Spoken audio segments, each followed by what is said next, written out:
Bonsoir à toutes et à tous. Samedi 5 juillet, il est l'heure de l'info.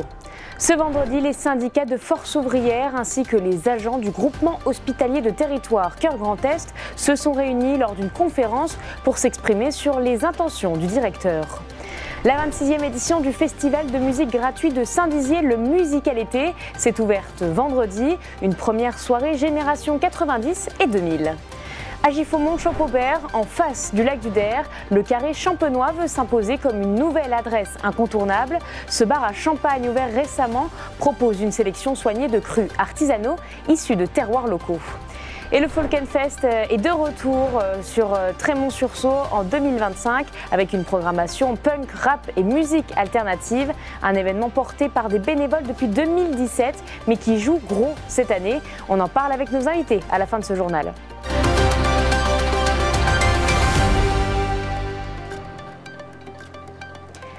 Les tensions montent au sein du GHT Cœur Grand Est. À Bar-le-Duc, les syndicats Force ouvrière tirent la sonnette d'alarme face à un protocole sur le temps de travail jugé défavorable aux agents. En ligne de mire, la perte d'acquis sociaux, notamment sur les RTT, une situation qui pousse certains à envisager de quitter l'hôpital. Les syndicats réclament l'ouverture des négociations en local. Reportage de Nicolas Fontaine et Janice Gallard.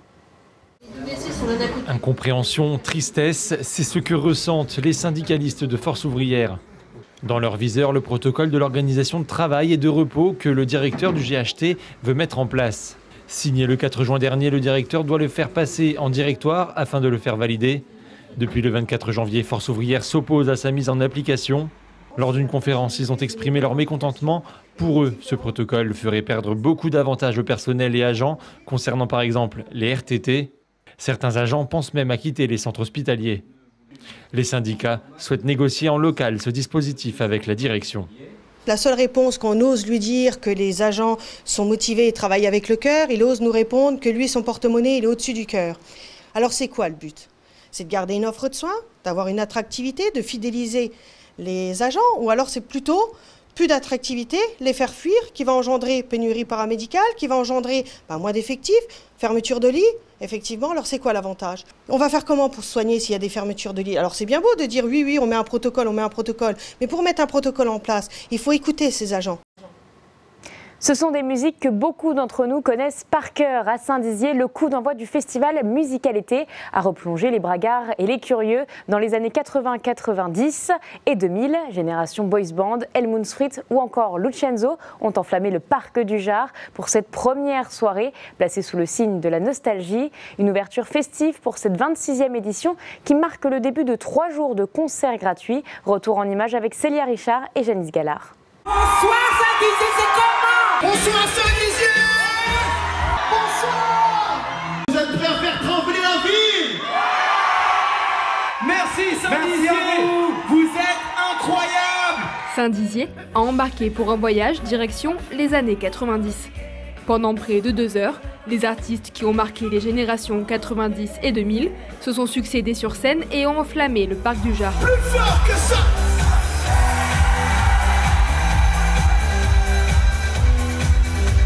Une soirée où les styles se sont mélangés et côtoyés, en passant du rail au boys band français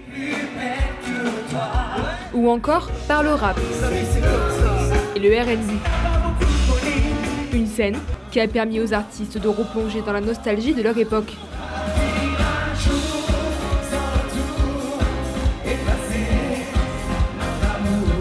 Le côté sympa, c'est qu'on a plus cette pression qui est liée à une euphorie un peu hystérique de la foule qu'on pouvait avoir à l'époque. Mais aujourd'hui, le truc sympa, c'est que c'est multigénérationnel. On a la fan de l'époque qui est devenue maman et qui vient avec sa mère, souvent, et parfois avec le mari. Donc c'est vraiment, on a toute la famille et on n'a plus vraiment... aujourd'hui, on peut aller dans le supermarché d'à côté et on n'aura pas de problème. Ce qui était impossible à l'époque. En fait, j'incarne plus Helmut comme je le faisais à l'époque. Et certains regrettent parce que j'étais vraiment dans un personnage copié-collé de Karl Lagerfeld. Et j'ai voulu volontairement, avec le temps, sachant que le personnage ne mourait pas et était toujours encore appelé sur scène, le transformer, sortir de ce côté un peu potache et le rapprocher de ce que j'avais envie d'incarner au plus proche de mes amours rock en fait. Alors la scène pour moi c'est les moments les plus importants, c'est ce que je préfère moi personnellement. parce que ça transmet des émotions qu'on n'a pas spécialement en studio. C'est vraiment différent et puis en face on rencontre notre public et c'est toujours des moments vraiment spéciaux et importants de rencontrer son public et surtout les émotions que ça procure. Pour un artiste, c'est dur à décrire, c'est magique, quoi.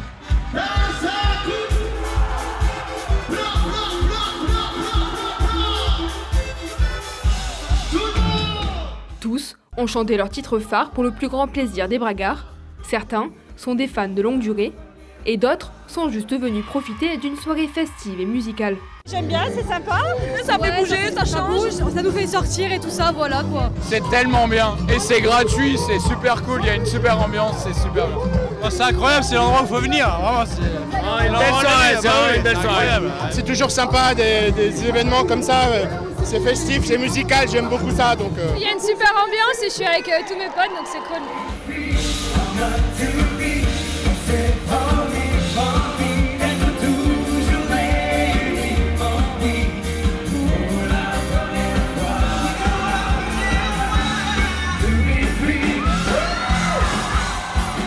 Cette première soirée lance un festival de 3 jours.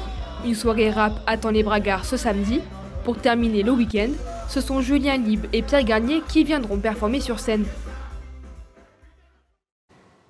Et des interviews exclusives et en intégralité des artistes du Musicalité seront à retrouver tout l'été sur notre antenne et bien sûr sur notre site puissancetélévision.fr. À Giffaumont-Champaubert, une nouvelle adresse attire l'attention sur les rives du lac du Der. Le Carré Champenois, bar à champagne, récemment inauguré, met à l'honneur les crus locaux dans un cadre soigné et accessible. Un lieu qui entend allier terroir, détente et art de vivre. C'est un public reportage de Nicolas Fontaine et Julien Debrune. Depuis le 1er mai, un nouveau commerce attire les curieux sur les bords du lac du Der, le Carré Champenois. Installé à Giffaumont-Champaubert, ce lieu, à la fois bar à champagne et espace dégustation, a été pensé pour offrir une véritable pause aux visiteurs. Ici, l'objectif est de prendre le temps de discuter, de découvrir et de savourer. On a des clients habitués qui commencent à venir parce qu'on a, j'ai la chance d'avoir des salariés qui font un service de qualité. On aime discuter avec les clients. Moi, je sors discuter avec eux, les salariés discutent avec eux. On prend du temps, on les conseille, on leur propose des choses qui sont adaptées à leur goût et puis à leurs envies. On a des références assez atypiques. On a du champagne qui est assez consensuel, mais on a des choses pour les amateurs qui peuvent vraiment sortir du lot et puis leur donner envie de revenir. Le bar souhaite mettre à l'honneur les produits de la région, en particulier le champagne. Une quinzaine de cuvées sont proposées à la coupe et plus de 80 références sont disponibles à la bouteille. À cela s'ajoutent des cocktails maison, du ratafia champenois, des jus locaux et bien sûr des boissons sans alcool. Pour accompagner les boissons, des planches apéritives et des macarons artisanaux sont proposés. Ici, on est là pour vous montrer des choses de la région, des choses locales. Le but, c'est montrer des produits locaux, surtout dans le champagne, et vraiment de montrer qu'ici on est dans une région où on a vraiment une valeur incroyable grâce au champagne et que c'est quelque chose qu'il faut essayer, qu'il faut découvrir. C'est vraiment la beauté du projet. Le Carré Champenois est ouvert tous les jours de 9h à 1h du matin. Un service de vente à emporter est aussi proposé pour permettre aux visiteurs de repartir avec leur cuvée préférée. Le Falkenfest revient en 2025 avec une programmation explosive. Gérard Bast, Guérilla Poubelle, Le Réparateur. C'est un rendez-vous majeur pour la scène punk, musique alternative et rap. Et tout ça, c'est à Trémont-sur-Saulx, dans la Meuse. Porté par des bénévoles passionnés, le festival fait vibrer le territoire depuis des années. Mais cette année, cette édition, eh bien, elle est décisive pour l'avenir de l'événement. Bonsoir Hélène. Bonsoir. Bonsoir Aurélie. Bonsoir. Merci d'être avec nous. Alors, rapidement, en 3 mots, comment on définit le Falkenfest ? En 3 mots, alors je parlerai de challenge parce que effectivement ça reste un challenge chaque année de remonter un festival sur ce site où on amène tout de A à Z, c'est-à-dire l'électricité, l'eau et puis tout ce qu'il faut pour maintenir un festival. On peut dire, on parle de festival, c'est un festival local. On essaye de travailler avec des partenaires locaux. On fait vivre, j'espère, le territoire au niveau local, on anime un petit peu. Et puis le troisième mot, je dirais bière, parce que en fait c'est ce qui va un petit peu nous souder tout au long de l'organisation, c'est-à-dire que effectivement c'est énormément de travail d'organiser un festival. On est une petite équipe d'une trentaine de personnes au plus gros des festivités. Mais effectivement, la bière résout souvent beaucoup de problèmes et nous donne du courage pour continuer. Aurélie, vous, quels sont vos 3 mots? Alors moi je dirais festif, puisque le festival c'est un grand moment de bonheur où on se retrouve tous les ans maintenant depuis 7 ans. Et puis je dirais aussi amitié, famille même, puisque c'est un festival où on accueille beaucoup de familles et où on retrouve des bénévoles tous les ans, où notre groupe d'amis qui existe maintenant depuis plus de 20 ans s'investit également aux côtés des organisateurs. Et puis folie parce qu'on est tous admiratifs de la folie du président et sa compagne d'organiser un festival d'une aussi grande importance sur un territoire local.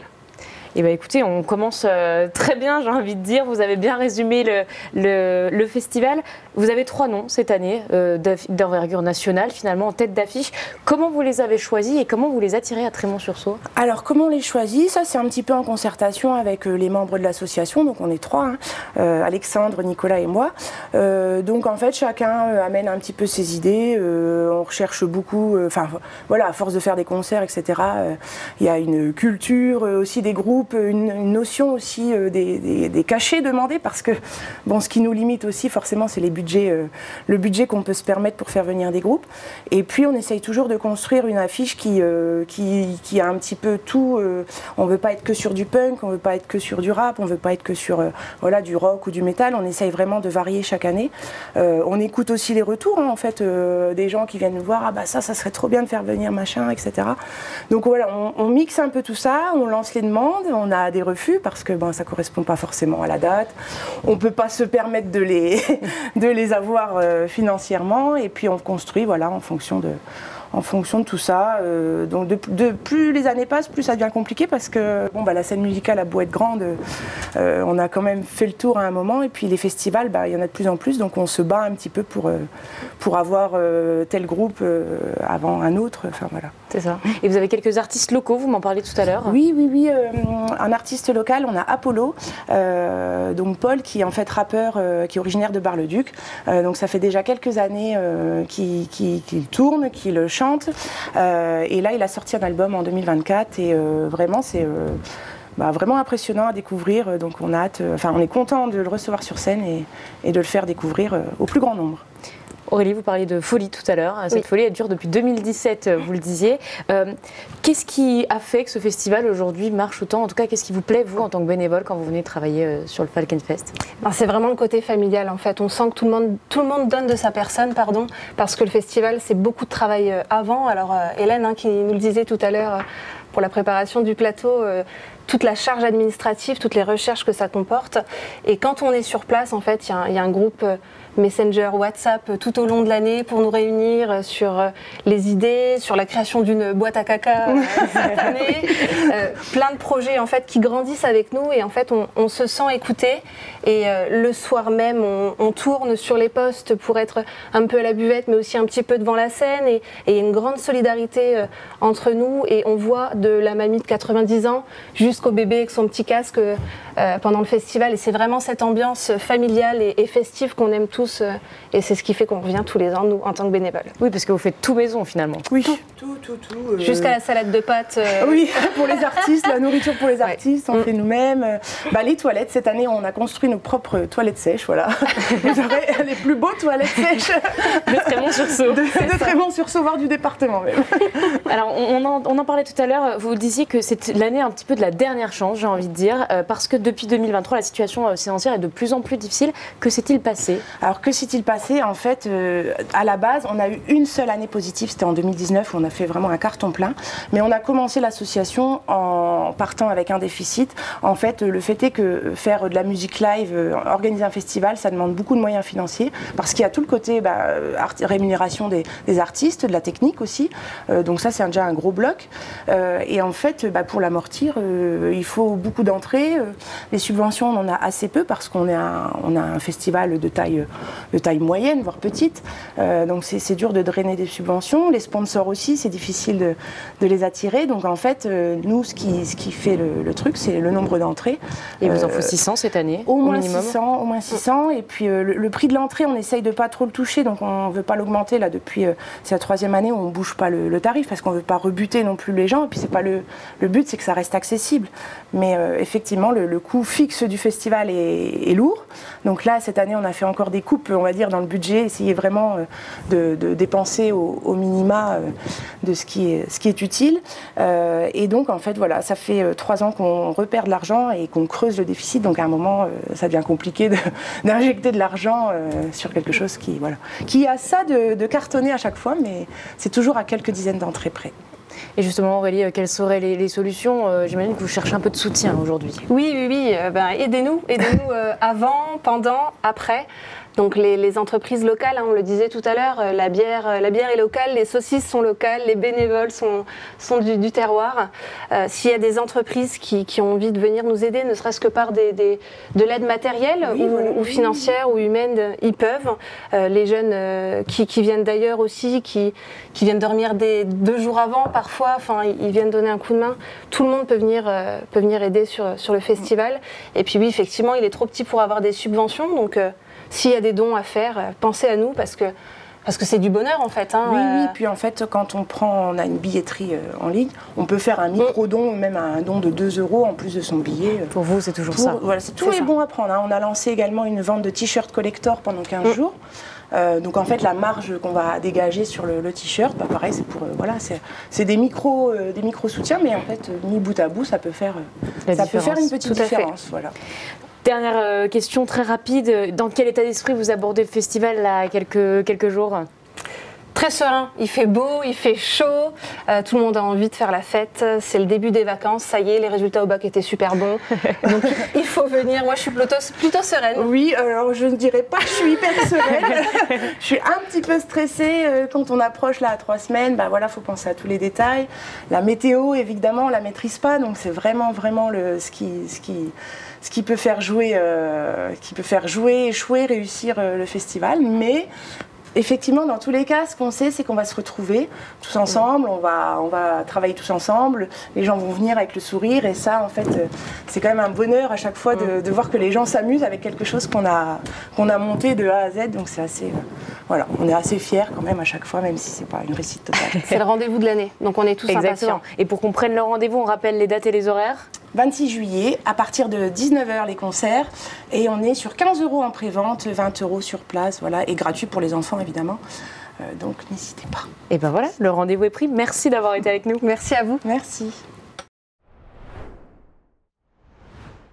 C'est la fin de votre édition, la dernière de la saison, du 7 juillet au 31 août. L'info passe en mode toute image. Rien ne change pour l'actualité, mais pendant 2 mois, plus de présentateurs ni d'émissions plateau. On se retrouve bien sûr à la rentrée. En attendant, vous avez toujours la météo après le journal. Et demain, dès 12 h, ce sera le grand JT des territoires présenté par Cyril Viguier. Bonne soirée à tous et bien sûr, bon été sur Puissance Télévision.